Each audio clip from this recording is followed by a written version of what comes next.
오늘 설교 제목은 하나님 은혜에 감사한 사람이라고 하는 제목을 가지고 누가복음 17장 11절부터 19절에 있는 말씀을 가지고 함께 은혜를 나누겠습니다. 우리나라 속담에 화장실 들어갈 때 다르고 나올 때 다르다라고 하는 말이 있습니다. 어떻게 보면 오늘 본문 말씀이 이 속담에 해당되는 말씀이 아닌가 생각이 되어집니다. 오늘 본문 말씀에 보면 10사람의 나병 환자가 있었습니다. 9사람은 유대 사람이고 한 사람은 사마리아 사람입니다. 그런데 어느 날 예수님이 그 근처를 지나가신다는 소문을 듣고 예수님을 만나 멀리 서서 큰 소리로 우리를 불쌍히 여겨달라고 간절히 구하면서 기도하였습니다.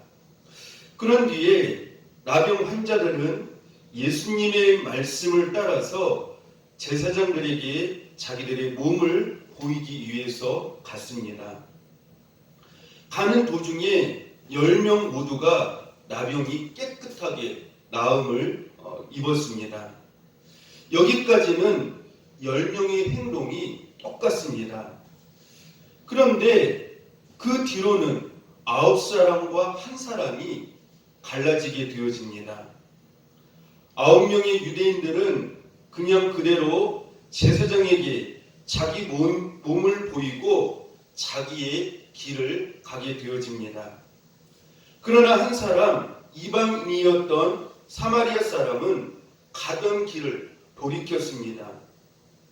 큰 소리로 하나님께 영광을 돌리면서 예수님께 돌아왔습니다. 그리고 예수님의 발 아래 엎드렸습니다. 그리고 최고의 경외를 표하면서 하나님 앞에 예수님께 감사를 하는 것을 오늘 본문에서 말씀해 주고 있습니다. 오늘 우리가 이 본문에 등장하는 9명의 나병 환자들을 통하여서 깨닫게 되어지는 것이 있습니다. 인간은 자기 중심적이고 하나님의 은혜를 쉽게 잃어버리는 악한 죄의 본성을 가지고 있음을 알 수 있습니다. 사람은 인생을 살면서 힘들고 고통스럽고 실패하고 약할 때 하나님을 간절히 찾습니다. 그리고 오늘 본문의 나병의 환자들처럼 나를 불쌍히 여겨달라고 하면서 간절함을 가지고 하나님 앞에 부르짖습니다. 이 부르짖는 단계까지는 어느 정도 신앙이 있는 분들은 누구나 다 하게 되어집니다. 그런데 문제는 하나님께서 그 부르짖는 성도에게 찾아와 만나주시고 문제를 해결해 주셨을 때 성도의 진짜 모습이 그때 비로소 나타나게 되어진다라고 하는 것입니다. 우리는 어떤 문제가 발생했을 때 그 문제가 주님의 응답하심을 통해 해결되면 다 된 것으로 생각을 하는데 예수님은 그렇지 않다고 하시는 데에 신앙생활에 어려움이 있는 것입니다. 예수님은 10명의 나병 환자들이 온전히 고침을 받는 것도 중요하게 보시지만 예수님께서 이보다 더 중요하게 여기시면서 강조하시는 부분을 오늘 본문에서 말씀하고 계시다라고 하는 것입니다. 우리는 이 본문에서 예수님의 시각과 관점을 잘 보아야만 합니다. 예수님께서 어떤 부분을 중요하게 여기시는가? 예수님께서 어떤 관점을 가지고 그 사람을 중요하게 여기시고 복 있는 사람으로 보시는가? 그 관점을 우리가 이 본문에서 자세히 살펴보아야 된다라고 하는 것입니다. 그래서 오늘 본문 말씀에 보면은 예수님의 시각과 관점이 어디에 집중되어 있는가를 오늘 본문에서 강조하면서 반복적으로 말씀해 주고 있는 구절의 말씀들이 있는 것을 보게 되어집니다. 특별히 오늘 본문 15절 말씀을 보십시오. 그 중에 한 사람이 자기가 낳은 것을 보고 큰 소리로, 그 다음에 뭐라고 말씀하고 있습니까? 하나님께 영광을 돌리며 돌아와. 따라서 합시다. 하나님께 영광을 돌리며 돌아와. 그 다음에 16절에도 비슷한 말씀이 반복적으로 나오는 것을 볼 수가 있어요. 예수의 발 아래에 엎드려 감사하니. 따라서 합시다. 감사하니. 16절에 보니까요, 감사하니. 또 18절에도 반복적으로 말씀이 나옵니다. 이방인 외에는 하나님께 영광을 돌리러 돌아온 자가 없느냐 하시고, 여기에서도 어떤 단어가 등장을 합니까? 하나님께 영광을 돌리러 돌아온 자, 그 자에 대하여서 예수님께서 굉장히 중요하게 이 부분을 말씀하시는 것을 볼 수가 있습니다. 그래서 15절에 하나님께 영광, 16절에 감사하니, 또 18절에도 보니까 하나님께 영광. 예수님은 이 부분에 굉장히 중요성을 두고 말씀하시는 것을 볼 수 있다라고 하는 것입니다. 우리가 이러한 말씀들을 통해서 깨닫게 되어지는 것이 있어요. 하나님은 우리의 인생을 통하여서 하나님의 은혜를 깊이 깨닫고 하나님께 영광을 돌리며 하나님께 감사하는 삶을 최고의 가치로 가장 중요하게 여기신다라고 하는 것을 오늘 본문에서 말씀해 주고 있습니다. 여러분들, 우리가 이사야에서도 보면은 하나님께서 우리를 지으신 목적, 만드신 목적이 무엇이라고 말씀을 하고 있습니까? 우리로 하여금 그분의 이름을 찬송하게 하고 우리로 하여금 영광을 받으시기 위하여서 우리를 창조하셨다라고 말씀을 하고 있습니다. 그래서 하나님께서 우리 인생을 어떤 때 최고의 가치로 중요하게 여기시느냐? 하나님께 그 인생이 영광을 돌리느냐?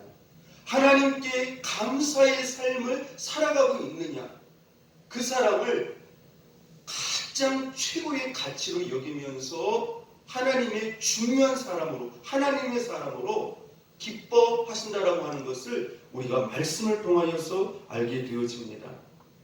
그래서 이 병고침, 이 나병의 고침을 받았느냐도 중요하지만 그것보다도 더 중요한 것이 무엇이에요? 그 고침을 통하여서 그 하나님의 은혜와 사랑을 깨닫고 하나님께 영광을 돌리느냐, 감사하느냐, 이 부분이 훨씬 더 중요하다라고 하는 것을 성경은 우리에게 말씀해 주고 있어요.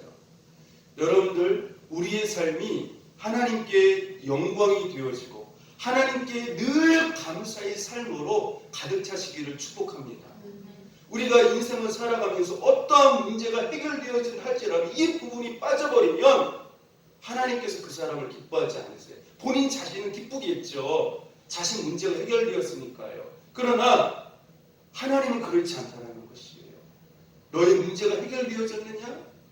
네가 복을 받았느냐? 형통하게 되어졌느냐? 그것보다 더 중요한 것이 있다. 그 은혜 때문에, 그 하나님께서 베푸신 그 사랑 때문에 네가 지금 하나님 앞에 영광을 돌리는 자리에 있느냐? 감사하는 자리에 있느냐? 하나님은 더 그것을 크게 보시고 중요하게 여기신다라고 하는 것이에요. 최고의 가치로 여기신다라고 하는 것이죠. 그런데 우리는 이것보다도 어디에다만 초점을 맞춥니까? 하나님의 영광과 하나님께 찬송과 하나님 앞에 기쁨을 드리는, 감사를 드리는 어떤 그쪽보다도 나에게만 초점을 맞추어서 신앙생활을 할 때가 얼마나 많은지 몰라요. 이 말씀을 통해서 우리가 깨닫게 되어지는 것이 무엇이냐면은, 우리는 대부분의 인생이 나한테 초점을 맞추어서 내 문제가 해결되느냐, 여기에다만 목적을 두어서 신앙생활을 하는 경우가 너무나도 많다라고 하는 것입니다. 우리가 신앙생활을 하는 이유가 무엇일까요? 하나님께 영광이죠. 하나님께 감사해요. 즉 이 말은 예수님이 우리의 삶의 진정한 목적이 되어져야 된다고 하는 것이에요. 그런데 우리의 신앙생활은 예수님이 목적이 아니라 누가 목적이에요? 내가 목적인 경우가 많아요.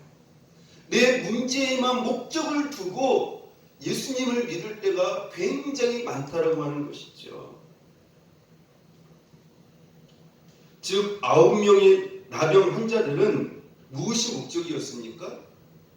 하나님께 영광, 하나님께 감사, 그분께 기쁨을 드리는 게 목적이 아니라 자기네들의 문제가 목적이었던 것이죠. 즉 자기들의 나병을 고치는 것이 목적이었지 예수님이 목적이 아니었다라고 하는 것이에요. 이게 신앙생활의 가장 인생에 있어서 잘못되어진 부분이에요. 이들은 자기네들의 목적이 나병을 고치는 것이었으므로 자기들의 목적을 이루었기 때문에 자기들의 인생의 목적으로 삼지 않은 예수님께로 가지 아니했고 하나님께 찬양과 감사를 하지 않고 각자 어디로 갔던 것이에요? 자기의 길로 갔던 것을 성경은 우리에게 말씀을 해주고 있습니다. 많은 성도들이 이 9명의 나병 환자들과 같이 자기들의 목적에만 중요성을 두고 신앙생활을 하는 경우가 얼마나 많은지 몰라요. 예수님께는 목적과 중요성을 두지 않아요. 그분께 영광을 돌리느냐, 그분께 감사를 드리느냐, 그분이 내 인생의 진정한 목적이냐, 여기에 따른 핵심 포인트를 두지 않아요.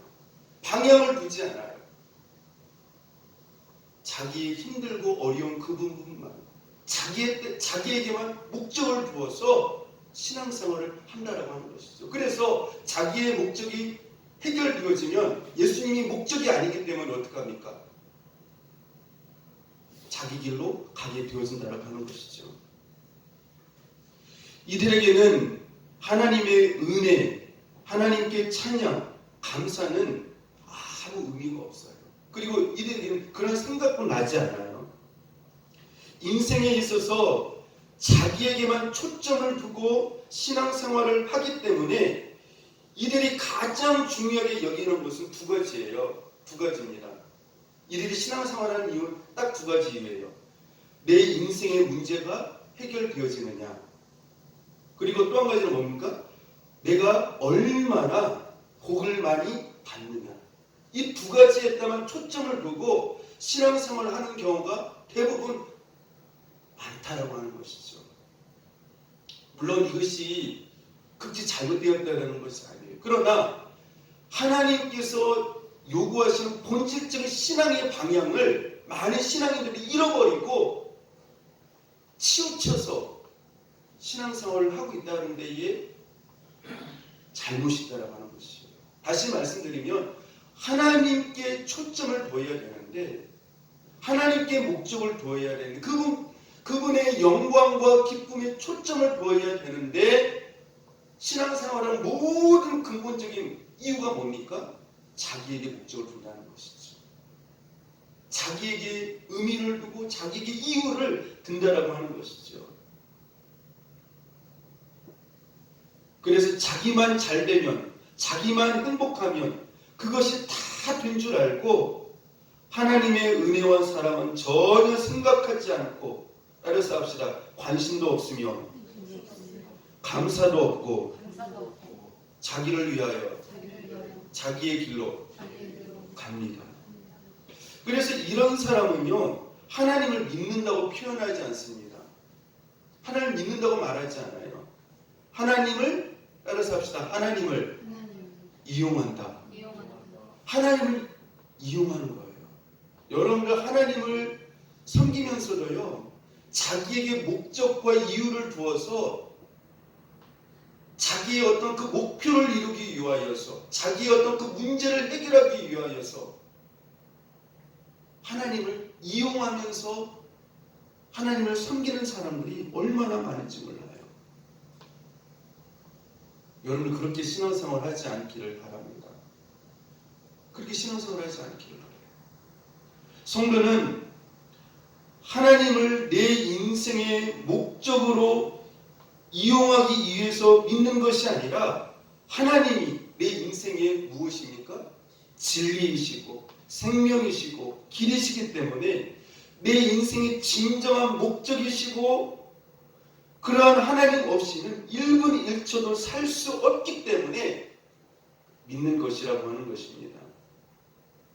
그리고 하나님께 영광과 감사, 기쁨을 드리기 위하여서 믿고 사는 것이라고 하는 것입니다. 17절 말씀을 보십시오. 같이 한번 읽어봅시다. 17절이요. 시작. 예수께서 대답하여 이르시되 10사람이 다 깨끗함을 받지 아니하였느냐? 그 9은 어디 있느냐? 예수님께 이렇게 말씀하세요. 여기서 제가 참 마음이 굉장히 참 아프고 그 예수님의 그 심정이 얼마나 슬픈 탄식을 하고 계신가를 알게 되었어요. 9명은요 지금 어떻습니까? 자기네들의 문제가 해결됐다고 하면서 어떠한 심정을 가지고 갔습니까? 행복해하고 기뻐하고 야, 그 문둥병, 나병, 그렇죠? 이 나병이 이제 그 정말 내 인생에서 가장 고통스러운 부분이었는데 내가 이렇게 고침을 받았구나. 행복해하면서 이렇게 너무너무 좋아하면서 어떻게 해요? 자기의 길을 가게 되었죠. 그런데 예수님은 슬퍼하세요. 9명 그 사람들은 기뻐하는데 예수님은 그 9은 어디 있느냐? 여러분들 이 9명이 되지 않기를 바랍니다. 자기는 기쁜데 예수님은 슬픈 거예요. 예수님은 탄식하고 있어요. 오늘날 그런 사람들이 참 많잖아요. 힘들 때, 고통스러울 때, 너무너무 힘들 때 하나님 앞에 얼마나 많이 부르짖어요. 간절히 부르짖지 않습니까? 그렇죠? 그런데 하나님께서 만나주시고 나의 문제를 치료해 주시고 이루해 주시고 해결해 주심으로 말미암아 그 해결되어졌을 때 어떻게 합니까? 그 처음 가졌던 그 힘들 때의 그 주님께 대한 그 처음 사랑의 그 신앙의 모습은 다 사라지고 또다시 어떻게 합니까? 자기의 길을 가는 하나님의 은혜를 전혀 기억지 아니하고 자기는 행복한데 예수님은 슬퍼하는 탄식하시는 그런 9사람들이 9명과 같은 이 나병 환자들과 같은 성도들이 의외로 있다라고 하는 것입니다. 이 말씀은 주님의 탄식과 슬픔의 말씀이에요. 그 9명은 어디 있느냐? 9명은 어디 있느냐? 여러분들 내 문제가 해결되는 것도 중요하지만 그 문제 속에서 왜 문제가 해결되었음에도 불구하고 나는 다 해결됐다고 생각하는데도 불구하고 예수님이 탄식하시면서 슬퍼하신다면 그 문제는 아직 해결되어진 게 아니에요. 무슨 뜻인지 아시겠습니까? 내 문제가 내가 볼 때에 해결되어진 것처럼 보여지지만 주님이 탄식하시고 그 9명이 어디 있느냐라고 말씀하시는 그 음성이 들려진다면 내가 그 9명 가운데 들어간다고 한다면 진정한 문제가 아직 해결되어지지 않은 것이라고 하는 것입니다. 무언가 이 9명에 있어서 아직까지 해결되어지지 않은 본질적인 문제가 있다라고 하는 것을 여기에서 말씀해 주고 계시다라고 하는 것입니다. 오늘날 많은 사람들이 하나님의 크신 은혜를 입으며 살지만 그 은혜에 민감하지 못하고 그 은혜를 생각하지 않으며 그 은혜를 잊어버리고 또다시 자기만을 위하여 자기의 길로 걸어가는 육에 속한 자들이 많다라고 하는 것입니다. 즉 육신의 나병도 인생의 큰 문제이지만 하나님의 은혜를 가볍게 여기고 쉽게 잊어버리며 감사하지 않는 삶이 인생의 더 큰 문제이고 원인이라고 하는 사실을 우리는 알아야 된다라고 하는 것입니다.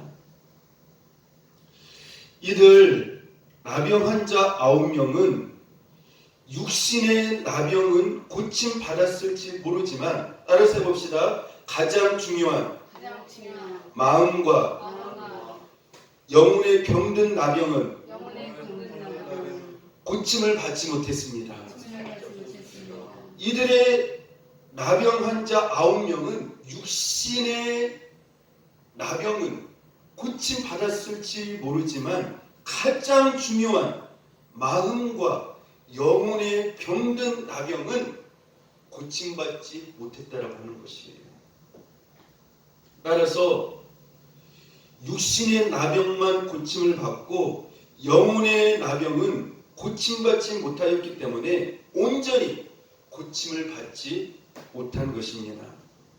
성도는 육신적으로도 내 인생의 문제를 고침받고 치료받아야 되지만 가장 중요한 고침을 받아야 할 것이 있어요. 무엇입니까? 내 영혼과 마음이 치료되어야만 온전히 치료되어진 것이다 라고 말씀을 드릴 수가 있습니다. 굉장히 중요한 말이에요. 따라서 해봅시다. 성도는 육신적으로도 고침을 받아야 하지만 그보다 더 중요한 것은 자기의 영혼과 마음이 치료되어야만 온전한 치료가 되어진 것입니다. 9명의 이 나병 환자들은 육신의 나병은 고침을 받았어요. 그런데 자기 영혼과 마음속에 있는 나병은, 영적인 나병의 병은 고침을 받지는 못했어요.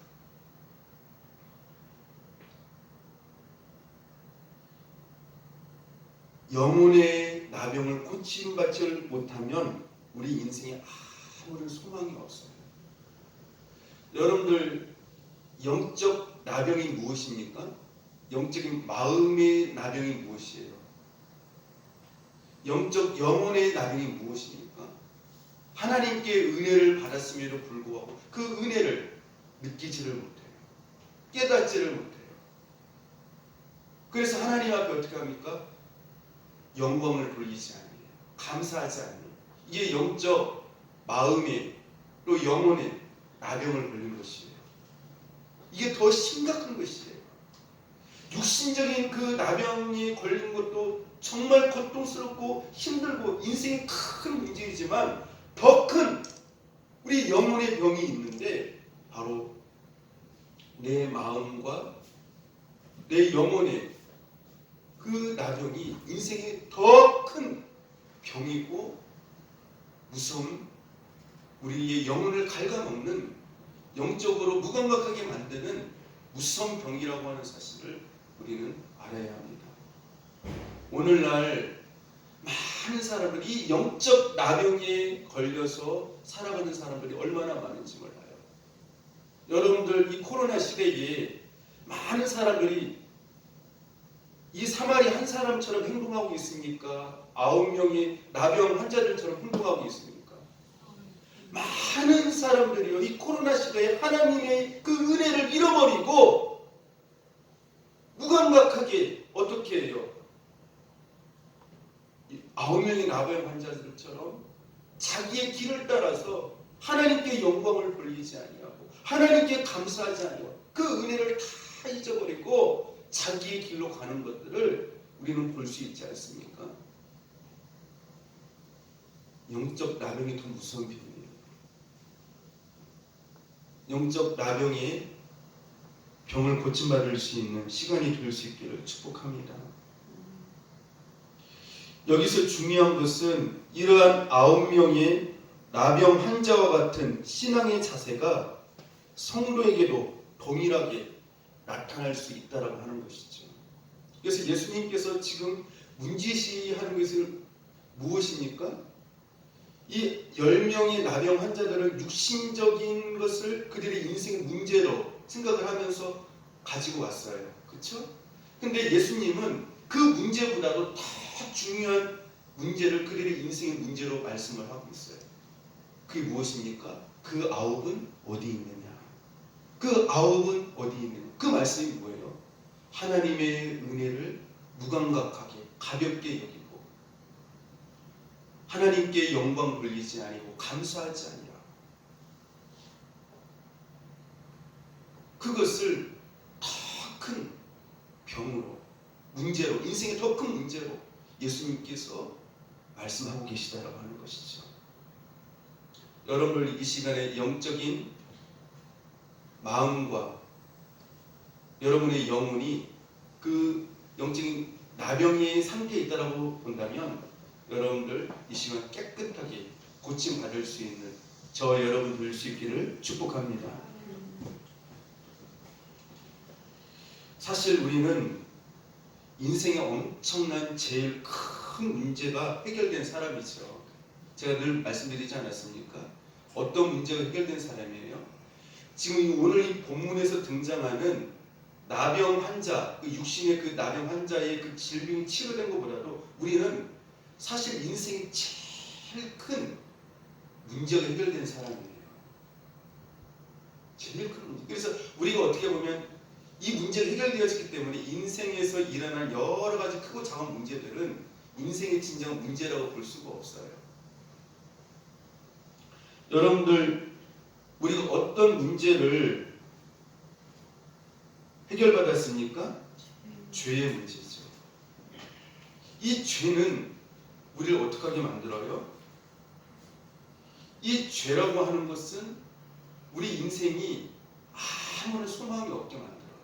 하나님과 어떻게 하게 만듭니까? 원수되게 만들죠. 하나님과 갈라지게 만들어요. 여러분들 우리가요 돈 때문에 인생이 돈이 없어서 망하는 게 아니라 세상에서 실패해서 망하는 것이 아니라 우리가 돈이 없어서 소망이 없는 것이 아니라 세상에서 실패해서 소망이 없는 것이 아니라 하나님과의 관계가 끊어져 버리면 그 사람은 소망이 없는 거예요. 아무런 소망이 없어요. 그리고 그 죄 때문에 어떻게 하게 되어집니까? 우리는 결국 저주를 받게 되어지고 인생의 가장 무서운 지옥으로 떨어지는 아무런 소망이 없는 하나님께 영원히 버림받고 영원한 고통을 받는 그 자리에 우리는 있게 되어진다라고 하는 것이죠. 근데 우리가 어떻게 하게 되겠습니까? 이 죄의 문제가 예수님의 십자가의 죽음을 통하여서 해결하게 되어짐으로 말미암아 죄가 우리에게서 떠나가게 되어졌고 하나님과 화평한 관계가 되어졌고 거룩한 자녀가 되어졌고 영생과 더불어서 축복과 상급과 멸관을 받을 수 있는 어마어마한 그런 은혜의 자리에 있게 되었다라고 하는 것입니다. 따라서 우리가 인생의 가장 큰 죄의 문제가 해결되었기 때문에 오늘 본문에 나오는 사마리아 한 사람처럼 하나님께 영광을 돌리며 엎드리며 감사할 수 있게 된다라고 하는 사실을 우리는 깨닫게 되어집니다. 더 나아가서 성도는 사마리아 사람의 나병이 치유됨보다도 더 큰 문제의 죄의 해결을 체험한 사람들이므로 더 큰 감사와 찬양을 드려야 할 것입니다. 성경 그것을 우리에게 말씀해 주고 있어요. 그래서 예수 믿는 사람은요, 이 땅을 살아가면서 정말 아무리 힘든 가운데 있다 할지라도 우리가 이 사마리아 이 한 사람처럼 예수님 앞에 돌아와서 큰 절을 하면서 감격하면서 감사할 수 있는 이유가 있어요. 세상적으로 볼 때는 감사할 조건이 없는 것 같고 소망이 없는 것 같고 기쁨이 없는 것 같지만 무엇 때문에요? 예수님 그 한 분 때문에 예수님의 그 십자가의 죽으심으로 인하여서 우리 인생의 가장 중요한 문제, 죄의 문제가 해결되어졌기 때문에 우리가 이제 영생을 얻게 되어졌기 때문에 우리가 큰 소망을 갖게 되어졌잖아요. 참된 소망을 갖게 되어졌잖아요. 그렇기 때문에 우리는 아무리 힘든 자리 가운데서도 하나님께 찬양하며 감사하며 하나님 앞에 영광을 돌릴 수 있는 근본적인 원인이 되어진다라고 하는 것입니다. 우리가 오늘 본문 말씀을 통해 또 한 가지 깨달을 수 있는 것이 있습니다. 우리가 인생을 살면서 하나님 보시기에 진정한 인생의 문제가 무엇인가도 모르지만 하나님의 은혜도 잘 보지 못하고 모르며 느끼지 못한다라고 하는 것입니다. 하나님의 마음과 은혜를 잘 모르고 느끼지 못하니까 자기의 생각과 기준에 맞지 아니하고 이해되지 않는 힘든 일이 발생하면 자기 감정에만 치우쳐 하나님을 원망하고 불평하게 됩니다. 어린아이와 같은 신앙이라고 하는 것입니다. 하나님이 자기에게만 비율을 맞추어 주시기를 원하면서 신앙생활을 한다고 하는 것입니다. 이러한 신앙생활은 결코 바른 신앙생활이 아니라고 하는 것입니다. 또한 하나님의 은혜를 깨달았다 할지라도 우리 자신의 모습을 보면 하나님의 은혜를 너무나도 쉽게 어떻게 해요? 잊어버려요. 하나님의 은혜를 쉽게 잊어버리고 망각하게 되어집니다. 그래서 힘든 일이 생기게 되어지면은 그 전에 베푸셨던 그 하나님의 일을 어느새 새까맣게 까먹어버리고 바로 어떻게 하게 되어집니까? 원망하고 불평하면서 살아가는 이것이 바로 문제라고 하는 것이죠. 하나님의 은혜를 잊지 않는 그런 은혜를 여러분들이 받을 수 있기를 바랍니다. 그래서 성도는 하나님의 은혜를 첫 번째는 깨닫는 것이 중요해요. 하나님의 은혜를 분별할 수 있는, 깨달을 수 있는 그것이 중요하고요. 두 번째는 그 하나님의 은혜를 깨닫고 마음에 깊이 그것을 알게 되어지면 그 은혜를 쉽게 까먹지 않도록, 잊어먹지 않도록 어떻게 해야 된다는 것이에요? 그것을 우리 그 부분을 위하여서 우리는 기도해야 된다라고 하는 것입니다. 성도는 인생의 문제가 기도 가운데 잘 해결되느냐도 중요하지만 그 안에서 역사하시는 하나님의 은혜를 볼 수 있고 느낄 수 있으며 감사와 찬양을 드리는 이 부분을 더욱 중요하게 여기면서 주님을 기쁘시게 해야 된다라고 하는 것입니다. 우리가 성경을 보면은요, 하나님의 은혜를 볼 수 없는 고난과 환난의 가운데서도 하나님의 은혜를 보고 기뻐하며 감사한 사람들이 성경에 나오는 것을 볼 수가 있습니다. 세상적인 시각으로 보면, 인간적인 시각으로 보면은요, 하나님의 은혜를 전혀 느낄 수가 없어요. 하나님의 은혜와 사랑이라고 말할 수가 없어요.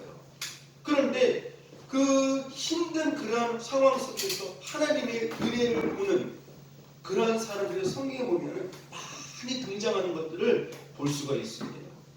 그래서 여러분들 우리가 신앙생활 하면서 중요한 것이 뭐냐면요, 하나님의 은혜를 볼 수 있는 영혼의 눈이 열려져야 돼요. 하나님의 은혜를 볼 수 있는 영적인 분별력이 있어야 돼요. 로마서 8장 35절부터 37절에 보면은요, 바울이 이런 말씀을 합니다. 누가 우리를 그리스도의 사랑에서 끊으리요? 환난이나 곤고나 박해나 기근이나 적신이나 위험이나 칼이랴. 기록된 바 우리가 종일 주를 위하여 죽임을 당하게 되며 고설할 양같이 여김을 받았나이다 함과 같으니라. 그러나 이 모든 일에 우리를 사랑하시는 이로 말미암아 우리가 넉넉히 이기느니라. 이 말씀을 보면은요, 하나님의 은혜와 사랑을 느낄 수 있는 단어가 단 한 군데도 없어요. 계속해서 등장하는 단어가 무엇입니까? 반복적으로 등장하는 단어가 뭐예요? 환난, 곤고, 박해, 기근, 위험, 칼. 이러한 힘든 환경인데 바울은 이렇게 힘든 고난의 환경 가운데서 35절, 로마서 8장 35절 말씀에 보니까 이런 단어로 표현을 하고 있습니다. 따라서 합시다. 그리스도의 사랑에서. 뭐라고 말씀하고 있다고요? 그리스도의 사랑에서. 하나님의 은혜를, 하나님의 사랑을 전혀 느낄 수 없고 깨달을 수 없고 확인할 수 없는 그런 상황이에요. 그런 환경이고요. 그런데 사도 바울은 그러한 상황 가운데서 뭐라고 어떠한 단어를 표현해서 말씀하고 있냐면 그리스도의 사랑에서 이렇게 말씀을 하고 있어요. 아니 어떻게 그리스도의 사랑이라고 하는 단어가 나올 수 있을까요? 그리고 37절에 보면은요. 알아서 합시다. 우리를 사랑하시는 우리를 사랑하시니라고 말씀하고 있어요. 환난이 있고 곤고가 있고 박해가 있고 기근이 있고 위험이 있고 칼이 있는데 하나님이 우리를 사랑하시는 이라고 이렇게 표현을 하고 있어요. 이게 가능해요? 이게 가능합니까? 즉 사도 바울은 아무리 힘든 환경과 고난의 환경 가운데서도 하나님의 은혜를 볼 수 있는 영적인 눈과 시각을 가지고 있었다라고 하는 것이에요. 여러분 그 시각이 있어야 돼요. 그런 눈이 있어야 돼요. 하나님의 은혜를 볼 수 있는 영적인 눈과 시각을 성도는 가지고 있는 사람이에요. 우리는 무엇을 통해서 하나님의 사랑을 확인하려고 하죠? 좋은 환경, 형통한 환경, 그러한 것만을 통하여서 하나님의 사랑을 확인하려고 해요. 근데요, 그러한 기준과 관점은 그렇게 좋은 것이 아니에요. 그 어떤 상황 가운데서도 힘든 상황이건 좋은 환경이건 그 어떤 상황 가운데서도 하나님의 은혜를 발견하고 볼 수 있는 영안의 눈을 가질 수 있는 저 여러분이 될 수 있기를 바랍니다. 그래서 이 사도 바울은 참 놀라운 것이 뭐냐면 그렇게 힘든 환경이 있고 상황이 있는데 그리스도의 사랑, 하나님의 사랑 안에서 이렇게 표현을 하고 있다라고 하는 것이죠.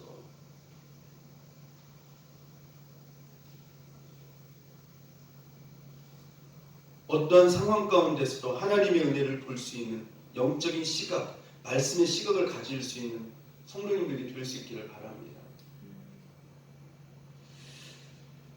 우리가 성경에 보면 제가 자주 말씀드리잖아요. 그 어떤 상황 가운데서도 사도 바울과 같이 그 힘든 고난의 환경인데 그 고난의 환경 가운데서 그 하나님의 은혜를 발견을 하고 감사한 사람이 있어요. 직접적으로 감사라고 하는 표현이 나오죠. 누구입니까? 누구이죠? 구약에 보면 두 사람 정도가 나와요.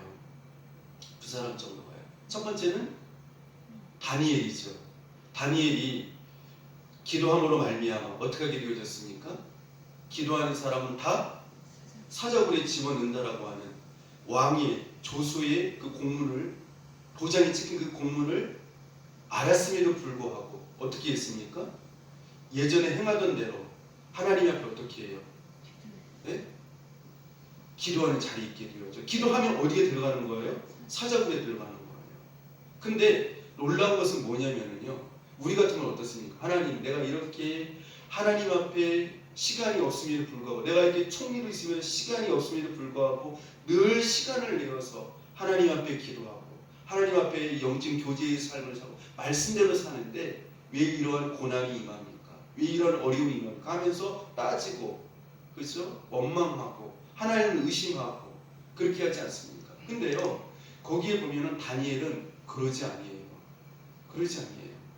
왕의 도장, 왕의 명령에 그 적힌 그 조서에 왕의 도장이 찍힌 것을 알고도 예전에 기도하던 대로 기도하면서 다니엘서 6장 10절에 보니까요 뭐라고 말씀하고 있습니까? 다니엘이 하나님 앞에 어떻게 하였더라? 감사하였더라. 감사하였더라. 그 힘든 상황 가운데서 기도 가운데서도 다니엘은 그 기도하게 되어지면 사자굴에 들어가는데 그 가운데서도 감사했다라는 거예요. 감사했다라고 하는 그 의미 속에는 무엇이 내포되어져 있는 겁니까? 다니엘이요. 하나님의 무엇을 보고 있다라는 것이에요. 하나님의 은혜를 그가 보고 있다라는 것이에요. 하나님의 은혜를 보고 있다라는 거예요.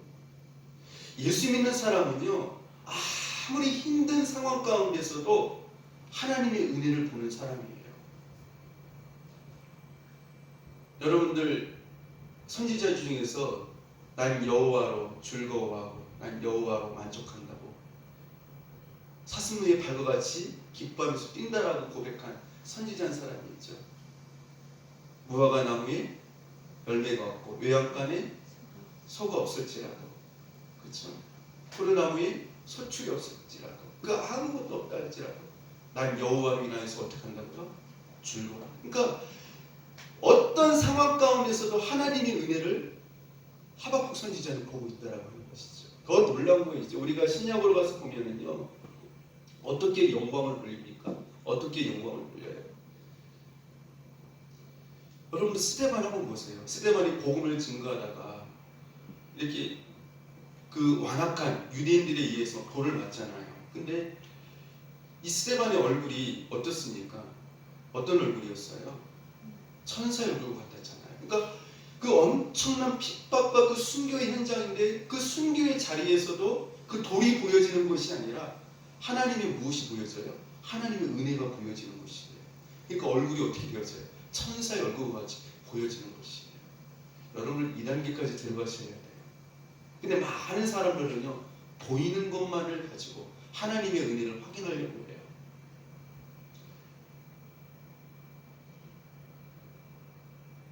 그런 사람, 바울, 그죠? 옥에서 하나님의 은혜를 발견할 수 있는 옥이잖아요. 감사하고 찬양하는 그런 모습을 볼 수 있지 않습니까? 이렇게 영광을 돌려요. 여러분들 우리가 인생이 힘들 때, 어려울 때 간절히 하나님을 부르짖는 거는요, 믿음이 어느 정도 있는 사람이 누구나 다 할 수 있는 것이에요. 그리고 하나님께서 문제를 해결해 주세요. 근데 문제를 해결한 다음에 응답을 받은 다음에 그 다음이 더 중요해요. 그 다음이 더 중요해요. 왜냐하면 많은 사람들이 대부분 누구와 같이 행동을 합니까? 9명의 나병 환자와 같이 행동을 하거든요.